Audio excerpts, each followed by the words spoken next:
শরীরের সাথে সাথে কারেন্টটাও আজকাল ঘুম কেড়ে নিয়েছে। সারা রাতে কারেন্ট যাতায়াত দেখে ঘুম তো হয়ইনি, তার জন্য মুডটাও অফ। একদম ভোরের দিকে উঠে ছাদে একটু টহল দিতে এলাম, হাঁটাও হলো, বাইরের দৃশ্য দেখাও হলো, চোখটাও সার্থক হলো। একটু বেলার দিকে ডোরা দাদাকে স্নান করতে দেখে পুকুরে নিজে এত চিৎকার শুরু করেছে স্নান করিয়ে দাও, তাই নিজেই ঘরে গিয়ে নিজের গামছাটা মুখে করে কেমন বাথরুমে চলে যাচ্ছে দেখো। ওকে স্নান করাতে বাধ্য হলাম, যা গরম, না করালেও নয়।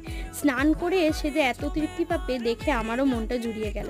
এসির তলায় সে ঘুম দিচ্ছে, আমিও গিয়ে আমার স্নানটা সেরে নিই, কারণ আজকে যেতে হবে আমার একটা আলট্রাসোনোগ্রাফি রিপোর্ট করাতে। বেশ তো অনেক দিন হয়েই গেল, এইগুলো তো করতে যেতেই হবে। এই যে আমিও টাইম মতো রেডি হয়ে গেলাম, সঙ্গে যাবেও। ওখানে গিয়ে বেশিক্ষণ সময় লাগেনি, খুব তাড়াতাড়ি রিপোর্ট করে বেরিয়ে এলাম। এত বাইরে গরম, ওই দুপুরবেলায় গিয়ে মাথা বনবন করে ঘুরছে। আজ দুপুরের মেনুতে ছিল কুলেখাড়া শাক, সর্ষে দিয়ে চিংড়ি মাছ দিয়ে আলুর ঝাল, আচার, এঁচড় দিয়ে তরকারি, মুসুর ডাল আর লেবু তো থাকবেই পাতে।